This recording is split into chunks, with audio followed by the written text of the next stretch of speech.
दोस्तों आप सभी का स्वागत है स्लीपी क्लासेस के आज के हमारे मेन से डे के सेशन में। दोस्तों आज हम एथिक्स से जुड़ी हुई एक केस स्टडी सॉल्व करेंगे।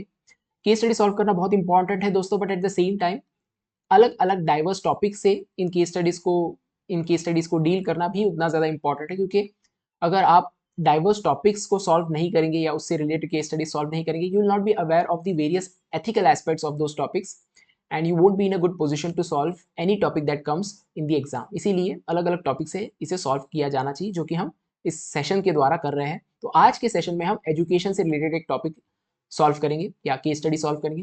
पहले तो मैं आपको केस स्टडी एक्सप्लेन करूंगा, उसका अप्रोच देखेंगे और फाइनली इसे सॉल्व करेंगे। So let us start.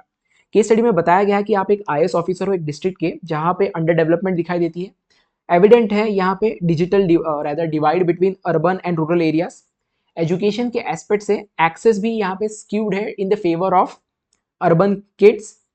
Schools जो मार्जिनलाइज्ड एरियाज में है वो इतने अच्छे नहीं है, और ये जो एरियाज है ये पॉपुलेटेड है with low income population and indigenous tribes. काफ़ी हद तक निग्लेक्ट दिखाई देता है in terms of education.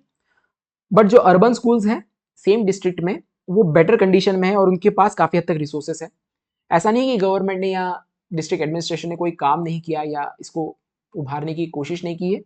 Promote करने की कोशिश की है रूरल एजुकेशन में, but at the same time challenges face करने पड़ रहे हैं। सबसे बड़ा चैलेंज है ड्रॉप आउट रेट।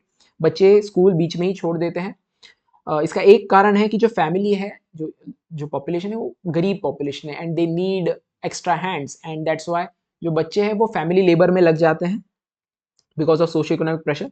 इसके अलावा ऐसी कई सारी कम्युनिटीज़ हैं जो इंडिजिनियस ट्राइब्स है वहाँ पे, और इनकी खुद की ट्रेडिशनल नॉलेज सिस्टम है and they want that traditional knowledge system should be transferred to their future generation, and they are quite sceptical of the mainstream education. They feel कि ये जो मेन स्ट्रीम मॉडर्न एजुकेशन है ये उनके culture identity को इरोड कर सकता है। टीचर्स भी यहाँ पे अगर देखा जाए तो दे आर क्वाइट रिलक्टेंट, वो भी रेगुलरली स्कूल में नहीं जाती बिकॉज इंफ्रास्ट्रक्चर लैक करता है स्कूल में। इसके अलावा एक परसेप्शन भी उनमें कि उनकी पोस्टिंग यहाँ क्यों की गई है, क्योंकि it's kind of a punishment posting, so they are not basically happy by serving the students in that particular area. ऐसे सिचुएशन में आपको 3 ऑप्शंस दिए गए हैं। कई बार ऐसे क्वेश्चंस आते हैं जहाँ पे पहले से ही आपको ऑप्शंस दिए जाते हैं, तो ये उसी तरीके का एक क्वेश्चन है। तो पहला ऑप्शन है कि इक्विटेबल रीडिस्ट्रीब्यूशन, यानी यहाँ पे रीअलोकेट करने को कहा गया है कि अर्बन स्कूल से कुछ जो फंड है वो हम रीअलोकेट कर दे टू दी रूरल स्कूल्स। इससे क्या होगा कि हम इंफ्रास्ट्रक्चर डेवलप कर पाएंगे रूरल स्कूल्स के, और जो क्वालिटी है एजुकेशन की उसको बढ़ा पाएंगे in rural and tribal schools. But इसका एक खामियाजा ऑप्शन में ही दिया गया है कि जो अर्बन स्कूल्स हैं इनमें भी कई सारे एडवांस प्रोग्राम चलते हैं, इसको पॉज करना पड़ेगा because of course resource limited होता है किसी भी एडमिनिस्ट्रेशन के पास। अगर हम एक जगह से रिसोर्स लेके दूसरी जगह देते हैं तो जो पहली जगह है जहाँ से रिसोर्स दिया जा रहा है उनमें जो भी प्रोग्राम चल रहे हैं they could have to be put on hold. Second option जो है या दिया गया है यहाँ पे वो है हाइब्रिड एजुकेशन सिस्टम। आपको कहा गया कि आप एक ऐसा हाइब्रिड एजुकेशन सिस्टम प्रपोज करो जहाँ पे जो रूरल और ट्राइबल एरियाज हैं इनकी जो एजुकेशन सिस्टम्स हैं, इनके पास जो पहले से एजुकेशन सिस्टम है जिसके बारे में केस स्टडी में बताया गया, उसमें आप जो मॉडर्न एजुकेशन सिस्टम है या रादर मॉडर्न एजुकेशन सिस्टम में जोड़ो, उसके करिकुलम में जो ट्रेडिशनल एजुकेशन के जो भी कंसेप्ट है या जो भी नॉलेज सिस्टम है उसको जोड़ के पढ़ाया जाए। तो दोनों चीज़ें साथ में बच्चों को मिलेगी, एक तो है modern education but at the same time traditional education system in दो schools related to those tribes और those rural areas, because this will help them in their life also, because these traditional education system are directly related to their life, probably in their future occupation also. इसके बाद तीसरा option दिया गया है that is community govern school. यहाँ पे कहा गया है कि जो मैनेजमेंट है स्कूल्स का, स्पेशली जो ट्राइबल एरियाज और रूरल एरियाज के, उन कम्युनिटीज को हैंड ओवर कर दिया जाए जो मैनेजमेंट है उस स्कूल का, क्योंकि वो सही से उसको हैंडल कर पाएंगे। एक तरीके से ऑटोनॉमी देने को कहा जा रहा है to run the school as they fit, as they see it is fit, but at the same time government भी पीरियोडिकली ओवरसाइट करे कि सही से काम कर रहे हैं या नहीं। तो ये 3 ऑप्शन दिए गए हैं। आपको ट्रेलिंग क्वेश्चन में पूछा गया है या रादर बताया गया कि आप डिस्कस करें इन तीनों ऑप्शन को, इन तीनों ऑप्शन के क्या क्या एथिकल कंसिडरेशन है वो पूछे गए। इसके अलावा अगर ये ऑप्शन हम अप्लाई करते हैं तो उसके क्या पोटेंशियल रैमिफिकेशन है हर एक ऑप्शन की। पहले तो ethical consideration in each option, at the same time potential ramification. तो फर्स्ट क्वेश्चन में ही 2 चीजें पूछी गई है। सेकंड जो ट्रेलिंग क्वेश्चन है उसमें आपको रिकमेंडेशन देने को कहा गया है कि रेकमेंड करो एक कॉम्प्रिहेंसिव स्ट्रेटेजी बताने को कहा गया है जिससे इक्विटेबल एजुकेशन का एक्सेस हम दे पाए to all students in the district. तो दो ट्रेलिंग क्वेश्चन। अब ऐसे क्वेश्चन को कैसे डील किया जाए? क्वेश्चन में सबसे पहले हमें देखा गया कि केस बताया गया है, एजुकेशन से रिलेटेड है, उसके बाद 3 ऑप्शन दिए गए और तीनों ऑप्शन के हमें उसके हम कह सकते हैं एथिकल कंसिडरेशन और रेमिफिकेशन पूछे गए और अपने एंड से एक स्ट्रेटेजी भी पूछी गई। तो जब भी ऐसा कोई क्वेश्चन आता है, अप्रोच जो बेसिक अप्रोच है वो तो सिमिलर रहेगा, बट कुछ ट्वीक्स यहाँ पे कर सकते हैं। जैसे कि इंट्रोडक्शन हम करेंगे, उसमें हम बेसिक अंडरस्टैंडिंग बताएंगे। अगर हमारे पास कोई डेटा है with respect to the education system, with respect to the disparity between rural and urban education, वो उससे हम स्टार्ट कर सकते हैं या फिर एक जनरल अंडरस्टैंडिंग दे सकते हैं कि ये केस स्टडी किस चीज़ से रिलेटेड है। इसके बाद हम स्टेक होल्डर्स बता सकते हैं। स्टेक होल्डर्स में वो लोग आएंगे जो कि इस केस स्टडी में बताए गए, but at the same time वो भी लोग आ सकते हैं जो इस केस स्टडी में बताया नहीं गए, but at the same time उन पर इम्पैक्ट हो सकता है आपके डिसीजन का। उसके बाद हम जो ट्रेलिंग क्वेश्चन है उनको डील करें। तो इस पर्टिकुलर सिचुएशन में जो 3 ऑप्शंस हैं, उन तीनों ऑप्शंस के हम first of all ethical consideration और रैमिफिकेशन बताएंगे, इसके बाद अपनी स्ट्रेटेजी बताएंगे और फाइनली हम कंक्लूड करेंगे। तो ये हमारा बेसिक अप्रोच होगा। अब यहाँ पे जरूरी नहीं कि हर बार आप स्टेक होल्डर्स बताओ। जब आप सॉल्व करोगे, अराउंड 6 क्वेश्चंस होते हैं केस स्टडी में, तो you may give stakeholders in one question, maybe not in another question. थोड़ा मोनोटोनी को हम कम करेंगे। तो इस पर्टिकुलर क्वेश्चन में हम केस स्टेक होल्डर्स नहीं डिस्कस करेंगे। बेसिकली हम इंट्रोडक्शन से स्टार्ट करेंगे, then will go and jump on to the trailing questions. तो यहाँ पे जैसे हमने बात की इंट्रोडक्शन में, हम बता सकते हैं कि एजुकेशन का क्या इंपॉर्टेंस, इससे स्टार्ट कर सकते हैं। अब जो एजुकेशन है, इसको कई जनरेशन से या कई हजारों सालों से एजुकेशन को बहुत ही इंपॉर्टेंट माना गया है और ये एक एक जरिया है, एक टूल है फॉर सोशल मोबिलिटी। आप एक तबके से दूसरे तबके में जाने के लिए, ज्यादातर लोगों के लिए एजुकेशन ही एक जरिया रहा है। There could be other means also, but education has been the most what we can say sought after means to move up the ladder. तो ये चीज हम बता सकते हैं कि एजुकेशन, अगर हम क्वालिटी एजुकेशन देते हैं, देन सोशल मोबिलिटी और एम्पावरमेंट के लिए ये सबसे कारगर एक तरीका है अगर हमें सोसाइटी को अपलिफ्ट करना है। बट ये चीज हम पता होने के बावजूद भी हम देखते हैं कि जो रूरल और ट्राइबल पॉपुलेशन है, they remain the education remain elusive to them, वंचित हो जाते हैं फ्रॉम द एजुकेशन सिस्टम। अब आप एक ऐसा आईएएस ऑफिसर हो, मैं कहूंगा इस इंट्रोडक्शन में, मैं एक ऐसा आईएएस ऑफिसर हूं जिसके ऊपर ये रिस्पॉन्सिबिलिटी है कि वो क्वालिटी एजुकेशन प्रोवाइड करे और ये जो इनइक्वालिटी है इसको दूर करे और जो disparity between urban and rural इसको दूर करे। तो इसे हमने स्टार्ट कर दिया, बहुत ही सिंपल रखेंगे। आप सिग्निफिकेंस बता सकते हो, कोई डेटा है, डेटा से भी आप स्टार्ट कर सकते हो कि क्या स्टेटस है एजुकेशन का, और फिर आप बता सकते हैं कि I have the responsibility to ensure that equitable education is provided to all children irrespective of their background where they come from. इसके बाद आप स्टेक होल्डर्स भी बता सकते हो। स्टेक होल्डर्स में कौन कौन आएगा यहाँ पे? जो डिस्ट्रिक्ट एडमिनिस्ट्रेटर है, आईएएस ऑफिसर है, वो एक इंपॉर्टेंट स्टेक, जो बच्चे हैं वो इंपॉर्टेंट स्टेक होल्डर है, दोनों जगह के, rural as well as urban.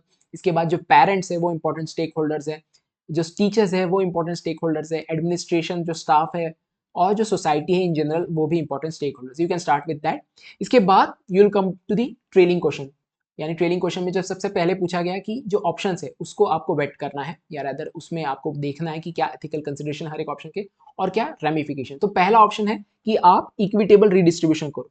तो जब आप ऑप्शन बताओगे तो पूरी तरह से आप स्टेटमेंट दोगे, जो भी क्वेश्चन में पूछा गया है या बताया गया है क्या स्टेटमेंट है with respect to that option, you will copy it down so that the examiner will be able to know what you are talking about. There will be no confusion. At the same time, he does not have to go back to the question again. It will create a continuity of flow in his examination also. तो यहाँ पे आप बताओगे कि you will reallocate a significant portion of resources from urban school to revamp infrastructure and quality of rural and tribal education, जो कि कुछ हद तक जो एडवांस प्रोग्राम है अर्बन सेक्टर में, अर्बन स्कूल में, it may have to put on hold. तो ये हमारा पहला ऑप्शन है। इसके क्या एथिकल कंसिडरेशन है? सबसे पहला एथिकल कंसिडरेशन है वो है जस्टिस एंड इक्वालिटी। एक तरीके से आप इक्विटी इंश्योर करने की कोशिश कर रहे हो और जस्टिस भी इंश्योर करने की कोशिश कर रहे हो। जो लोग वंचित है from the education, you are trying to provide them education, but क्या ये जस्ट होगा? यानी जो अर्बन एरियाज में स्कूल्स है, वहाँ के जो बच्चे हैं, they also need quality education. If you are taking resource from one segment of society and giving it to other segment, so can it be complete justice? This is an open ended question. This is what we will say. ensuring all children irrespective of their location have access to good education. However, it might seem unjust to urban communities. दूसरा important ethical principal है वो है बेनिफिशियंस, कि यहाँ पे आप benefit देने की कोशिश कर रहे हो to the neglected section of society, but you are giving benefit to one section, maybe it is a disadvantage to the other section, that is urban student. ये एक ethical consideration हमें दिखाई देता है इस ऑप्शन में.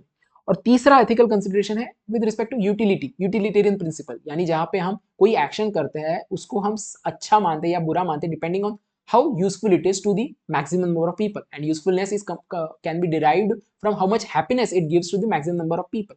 तो क्या ये सभी सेक्शन ऑफ सोसाइटी को हैप्पी कर पा रहा है? शायद नहीं. तो ये एक ओपन एंडेड क्वेश्चन है बेसिकली. तो ये कुछ एथिकल कंसिडरेशंस हमें हमेशा ध्यान में देने पड़ेंगे जब हम इस ऑप्शन को चूज करते हैं. अब पोटेंशियल रैमिफिकेशन क्या है, यानी अगर हमने इस ऑप्शन को चूज कर लिया जहां पे हम रीअलोकेट कर रहे हैं resource from urban schools to the rural और ट्राइबल स्कूल्स, तो सबसे बड़ा जो रैमिफिकेशन या इम्पैक्ट है वो है अर्बन बैकलैश. जो अर्बन स्कूल्स है, जो टीचर्स है, जो पेरेंट्स है, they will feel agitated, they may cause unrest in the administration, in the district, and that could be a problem for the administration. इसके अलावा पॉलिटिकल अपोजिशन भी है. आप देखो कि जो अर्बन एरियाज हैं वहाँ के लोगों के पास वॉइस होता है, they are more politically active, their politicians are also more what we can say informed, and they have more influence, so they can oppose the whole scheme itself. They may have the power to do that, but the rural areas, the tribals, they may have some political power, but they may not be that much influential in their what we can say influence, or they may not have that much power to influence the programs of the government. So it may happen कि ये programme ही रद्द किया जाए. ये एक उसका ramification हो सकता है. नेक्स्ट जो ऑप्शन है वो है हाइब्रिड एजुकेशन सिस्टम. तो again you will note down the statement that is given in the question. यहाँ पे आप बताओगे कि you will propose a unique schooling system for rural and tribal area that integrates standard curriculum with indigenous knowledge making education relevant. यानी आप standard curriculum में indigenous knowledge जो है उसको इनकॉर्पोरेट करोगे और इस तरह से आप बच्चों को पढ़ाओगे या इंश्योर करोगे जो टीचर्स है वो इस तरह से पढ़ाए to the tribal and the rural population. अब इसके एथिकल कंसिडरेशन क्या है? सबसे पहला यहाँ पे हम कहीं ना कहीं रिस्पेक्ट देने की कोशिश कर रहे हैं कल्चर को, यानी हम मान के चल रहे हैं कि जो ट्राइबल नॉलेज है उसमें कुछ इंट्रिंसिक वैल्यू है, ये हम एक्नॉलेज कर रहे हैं, which is a good thing. Second thing, autonomy दे रहे हैं हम. जब एक ट्राइबल बच्चा है या जो पेरेंट्स है, when they see that their child is being taught say in a language that is different from them, the concepts that they have never known, quite alien to them, they may feel that they are not having any autonomy in terms of what their student or their pupil is learning, what their child is learning. तो अगर हमने indigenous या जो traditional knowledge system वो भी impart करा, then the parents will have some say in it, they will have some autonomy with respect to what is being taught in their student to their children. तो ये एक तरीके से authority देगा to integrate their knowledge system to the community also, because they are the one who have authority on that knowledge system. इसके अलावा ये non मेलिफिशियंस इस पर्टिकुलर प्रिंसिपल को भी एडर करता है. नॉन मेलिफिशियंस यानी डू नो हार्म. तो जो इंडिजिनियस कल्चर है, अगर हम एजुकेशन दे रहे हैं यहाँ पे with indigenous knowledge system, so we are not actually harming their identity, we are not harming what is that they are perceiving. वो भी परसीव कर रहे हैं कि अगर हमने मॉडर्न एजुकेशन दिया बच्चों को तो it may erode their cultural identity, which is not happening. We are not harming their cultural identity. So it is adhering, this particular option is adhering to the principle of non maleficence also, that is not harming. Potential ramification क्या है? सबसे पहला ramification है कि implementation barrier. अब देखो कि जो ट्रेडिशनल नॉलेज सिस्टम है और जो मॉडर्न नॉलेज सिस्टम है, कई बार ये एक दूसरे के खिलाफ जाते, कॉन्ट्राडिक्ट करते हैं, क्योंकि हमने काफ़ी हद तक प्रोग्रेस कर ली. हमको पता है जो चीज़ें हम मान के चलते थे ये सही है, वो शायद सही नहीं है, उसमें प्रॉब्लम्स हो सकते हैं. So you know that. But जब दोनों चीज़ें साथ में पढ़ाई जाएगी तो हो सकता है कि इसको हार्मोनाइज करना बहुत डिफिकल्ट हो जाएगा, कॉन्ट्राडिक्शंस हो सकती है. इसके अलावा ऐसा भी हो सकता है कि आप दोनों भी सिस्टम को जस्टिस ना दो, because you are trying to find a middle ground. You may not give enough justice to either of the system, not even traditional system, nor education that is modern.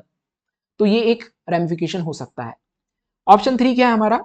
कि हम transfer कर दें management of the operation of rural school to community collectives. इसके अलावा autonomy देंगे हम for them to run the education और the schools as they fit, और पीरियडिकली गवर्नमेंट भी ओवरसाइट करेगी कि सही से आप काम कर रहे हो या नहीं. तो यहाँ पे ये जो ऑप्शन है इसके एथिकल कंसिडरेशन क्या है? सबसे पहले आप एम्पावर कर रहे हो। जब भी आप किसी मैनेजमेंट को या किसी इंस्टीट्यूशन के मैनेजमेंट को आप basically you basically hand over the management to a section of society. You are not only handing over the management but you are handing over the power to manage. तो power आप दे रहे हो, तो कहीं ना कहीं हम पावर को डिसेंट्रलाइज कर रहे हैं। तो एम्पावरमेंट हो रही है यहाँ पे। It seeks to decentralise power offering more agency to the community. इसके अलावा जैसे पावर बढ़ती है वैसे रिस्पॉन्सिबिलिटी भी बढ़ती है। आप किसी को पावर देते हो तो उसके ऊपर ज़्यादा रिस्पॉन्सिबिलिटी होती है कि उसने उस पावर का सही से इस्तेमाल करना चाहिए। तो ये एथिकल कंसिडरेशन हमेशा रहेगा कि with autonomy the onus is on now the communities whether they are able to manage it properly, तो रिस्पॉन्सिबिलिटी उनके ऊपर बढ़ जाती है। तो ये एक एथिकल कंसिडरेशन है। इसके अलावा ट्रस्ट वर्दीनेस, ये भी एक एथिकल कंसिडरेशन है that the state is now trusting on the communities that they will run the schools, but now it is now for them to reciprocate in the same fashion कि उन्होंने भी अच्छे से उसे रेसिप्रोकेट करना चाहिए, govern सही से करना चाहिए स्कूल्स को, किसी भी तरह से इनएफिशिएंसी नहीं होनी चाहिए स्कूल में। तो ये ट्रस्ट वर्दीनेस का भी एक एथिकल कंसिडरेशन हमें दिखाई देता है that we have to keep in mind if we are going to go with the third option. तो आपने देखा कैसे हमने एथिकल कंसिडरेशंस देखे हैं या फिर उसको जोड़ के इस पर्टिकुलर ऑप्शंस को एनालाइज किया है। इसके रेमिफिकेशंस क्या है? हालांकि हम यहाँ पे मैनेजमेंट जो है वो दे रहे हैं, हैंड ओवर कर रहे हैं to the communities, but there will be different communities of course. तो जो स्टैंडर्ड है वो चेंज हो सकता है इन टर्म्स ऑफ एजुकेशन। अगर मैनेजमेंट जो है वो डिस्ट्रिक्ट एडमिनिस्ट्रेशन के हाथ में और they have a quite stringent guidelines which are being followed, but now the communities are doing things as they see fit. Now what will happen is जो education है वो डाइवर्स हो जाएगा, उसका स्टैंडर्ड भी डाइवर्स हो जाएगा। तो ये एक इंपॉर्टेंट इशू हो सकता है, रेमिफिकेशन हो सकता है। Different community might emphasize different areas of education, जो कि नॉन यूनिफॉर्मिटी लाएगा इन दी एजुकेशन सिस्टम। इसके अलावा एक्सक्लूजन का भी रिस्क है। अगर आप कम्युनिटीज को हैंड ओवर कर रहे हो तो उस कम्युनिटीज में जो जो प्रबुद्ध तबका है या जिनके पास ज़्यादा पावर है या जो ज़्यादा इन्फ्लुएंशियल है, वो अपने हिसाब से शायद एजुकेशन इम्पार्ट करेंगे और बाकी कम्युनिटीज जो है वो एक्सक्लूड हो जाएंगे, ऐसा भी हो सकता है। So dominant voices within the communities might overshadow others leading to lack of comprehensive representation. तो ये कुछ रेमिफिकेशंस हम देख पाते हैं। अब जो फर्स्ट पार्ट है तो उससे हम तो डील कर लिए, अब हम सेकंड पार्ट को डील करेंगे जहां पे हमें पूछा गया एक कॉम्प्रिहेंसिव स्ट्रैटेजी। तो स्ट्रैटेजी देते समय हमें एक फ्लो मेंटेन करना है। सबसे पहले जब भी आपके सामने कई सारे स्टेक होल्डर हैं तो आप ट्राई करेंगे सभी को एक जगह लाने की कोशिश करेंगे। कोलैबोरेटिव अप्रोच पे आपका सबसे पहला फोकस होगा। इसके बाद आप कोशिश करेंगे कि जो भी ऑप्शंस दिए गए हैं, अगर आपको स्ट्रिक्टली बताया गया कि एक ही ऑप्शन आप चूज कर सकते हो, then you have to go with one option. But अगर ऐसा नहीं कहा गया कि आपको एक ही ऑप्शन चूज करना है, you can pick and choose the positives of the multiple options that you have, that's what we are going to do in this particular case। तो आप सबसे पहले बताएंगे कि कोलैबोरेटिव अप्रोच लाया जाए जहां पे आप डायलॉग स्टार्ट करें between various communities in the rural tribal area as well as communities in the urban area, because you may have to allocate some resource from the urban area, so they have to also be consulted। तो एक collaborative dialogue होना चाहिए। इसका एक अच्छा उदाहरण है Beti Bachao Beti Padhao campaign, जहाँ पे कम्युनिटी साथ में आई, उनमें डायलॉग हुआ कि किस तरह से गर्ल्स एजुकेशन को प्रमोट किया जाए। तो एक ब्लूप्रिंट की तरह हम इसे इस्तेमाल कर सकते हैं। जब भी आप स्ट्रैटेजीज दोगे, कोई भी अपने एंड से आप एक कोर्स ऑफ एक्शन बताओगे, तो उसमें आप जो जीएस में हम पढ़ते हैं उन चीज़ों को आप ऐड कर सकते हो, स्पेशली जो पॉलिसीज है, स्कीम्स है, उसको आप यहाँ पे हाईलाइट कर सकते हैं, जिससे एक तरीके से हम जोड़ के देख रहे हैं एथिक्स को विद एडमिनिस्ट्रेशन, जो कि हमारा काम है। इसके बाद कोलैबोरेटिव अप्रोच होगा। इसके बाद हाइब्रिड सिस्टम विद फ्लेक्सिबिलिटी, ये हम सजेस्ट कर सकते हैं, एक गाइडलाइन दे सकते हैं जहां से हम इंटीग्रेट कर पाए the modern curricula with traditional knowledge system.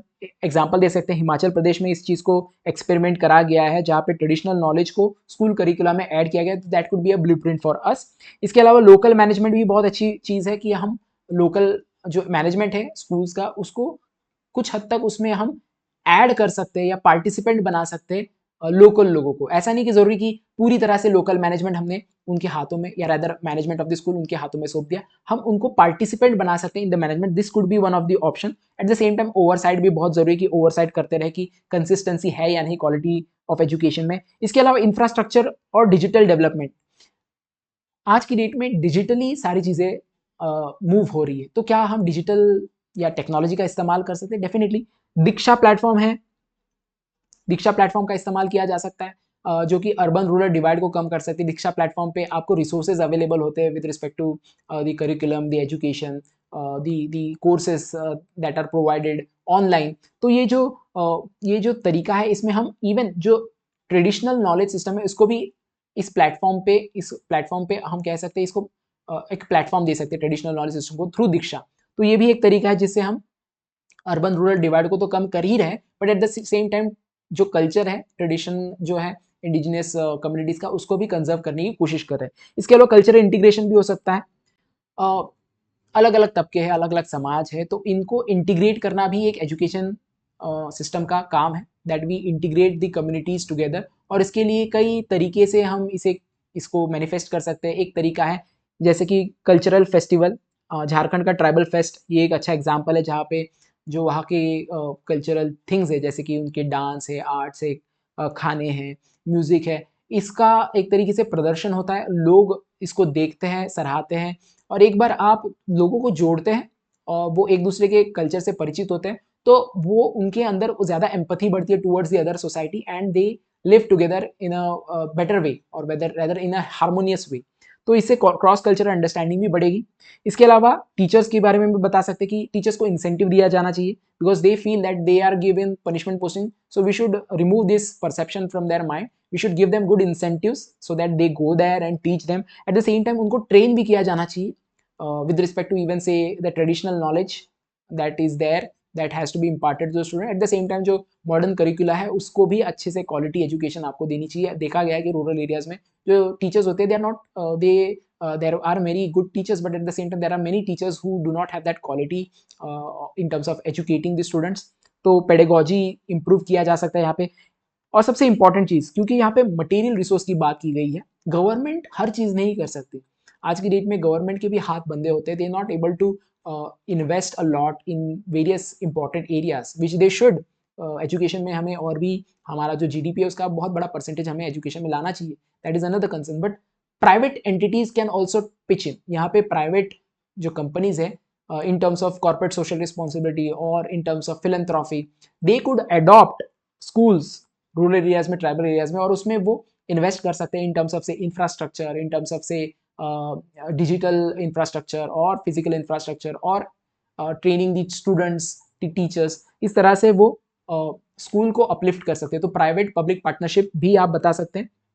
So you do not have to actually take a lot of resource from the urban areas. You can do it from the corporates, from the private individuals who have enough wealth. They can also support these costs. इसके अलावा research बहुत ज़रूरी है कि अगर आपको strategy आप बनाते हो किसी भी, जब भी आप क्लोजर दोगे किसी भी स्ट्रैटेजी को, ये चीज़ आप यूज़ कर सकते हो कि जो स्ट्रैटेजी वो फ्लेक्सिबल होनी चाहिए। It should evolve over a period of time, for which there is need of data, कि जो भी आप स्ट्रैटेजी इंप्लीमेंट कर रहे हो उसका क्या इम्पैक्ट है, क्या इफेक्ट है, क्या ड्रॉप आउट रेट कम हुए हैं, क्या बच्चों की पासिंग रेट बढ़ी है, या बच्चों की जो एजुकेशन की जो भी पैरामीटर्स है, मेट्रिक्स है, is there an improvement it. तो इसके लिए डेटा बहुत ज़रूरी है, तो रिपोर्टिंग होना बहुत ज़रूरी है। तो ASER का आप एग्जांपल दे सकते हो, एनुअल स्टेटस एजुकेशन रिपोर्ट। ऐसे रिपोर्ट्स आनी चाहिए जहाँ पे इंप्रूवमेंट हो रही है नहीं हो रही ये पता चले। तो डेटा ड्रिवन स्ट्रैटेजी में हम कह सकते हैं आप इवोल्यूशन ला सकते हैं, यानी स्ट्रैटेजी को इवॉल्व कर सकते हैं over a period of time, which for which need required data, और इसके लिए सर्वे करना बहुत जरूरी है।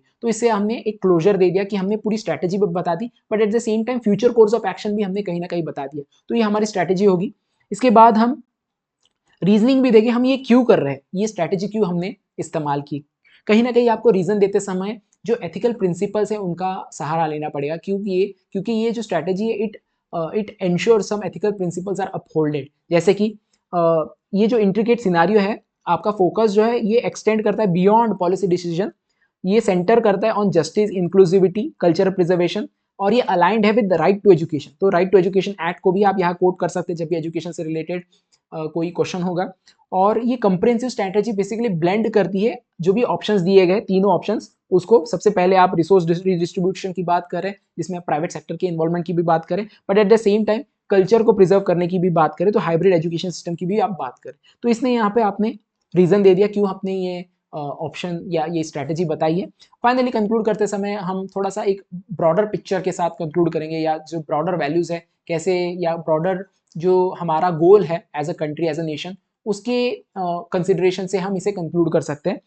हम कह सकते हैं हमारा जो अनवेवरिंग एथिकल कमिटमेंट है वो होना चाहिए to universal access to quality education for all children irrespective of their background. Challenges है, बट अगर हम ये अप्रोच ऑफर करते हैं या इस अप्रोच को एडहेयर करते हैं जो हमने बताया है, तो ये एक प्रॉमिसिंग पाथ है for brighter more equitable future for our district children. तो इससे आपने कंक्लूड कर दिया।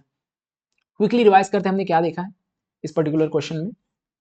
सबसे पहले एथिक्स का ये केस स्टडी है जो एजुकेशन से रिलेटेड है। ऐसे केस स्टडी आपको पूछे जाते हैं जहाँ पे आपको पहले से ऑप्शन दिए गए हैं, तो ऑप्शन दिए गए हैं तो that is good for us, we don't have to create our own options, but at the same time उसकी आपको रेमिफिकेशंस और एथिकल कंसिडरेशंस बताने। तो आपने इंट्रोड्यूस किया से विद जस्ट और an understanding of the case study, या इवन डेटा से आप इंट्रोड्यूस कर सकते हैं।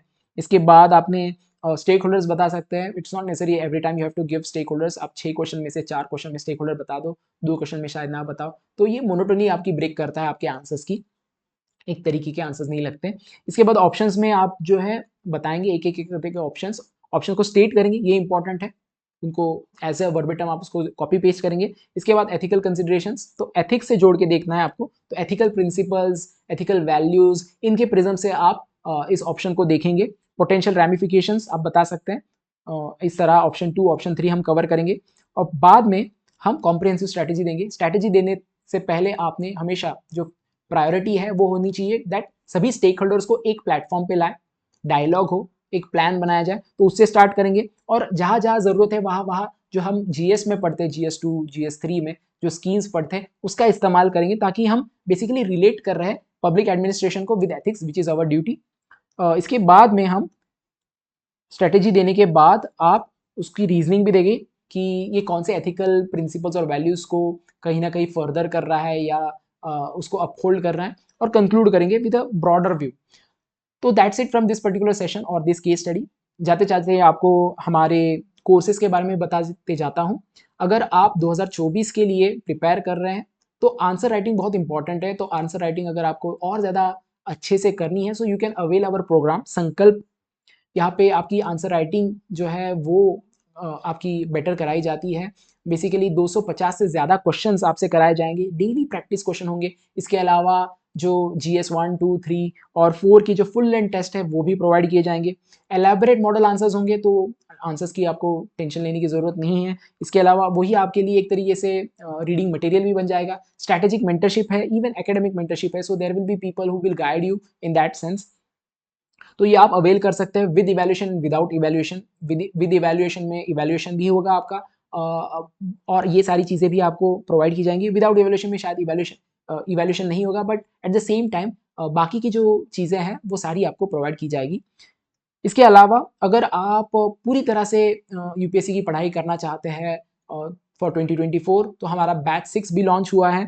तो इसमें आपका जो जीएस है वो भी कराया जाएगा। एट द सेम टाइम आपका ऑप्शनल, या अगर आप सोशोलॉजी या पीएसआर चूज करते हो उसमें से ऑप्शनल भी कराया जाएगा, और काफ़ी अफोर्डेबल प्राइस में। You can even avail the offer that is going on using this code that is given. और आपको और ज़्यादा डिटेल चाहिए with respect to this course और other course, you can call us on our number, और you can contact us on our email ID. So that's it from this session. Let's meet in the next session. Till then, thanks and bye.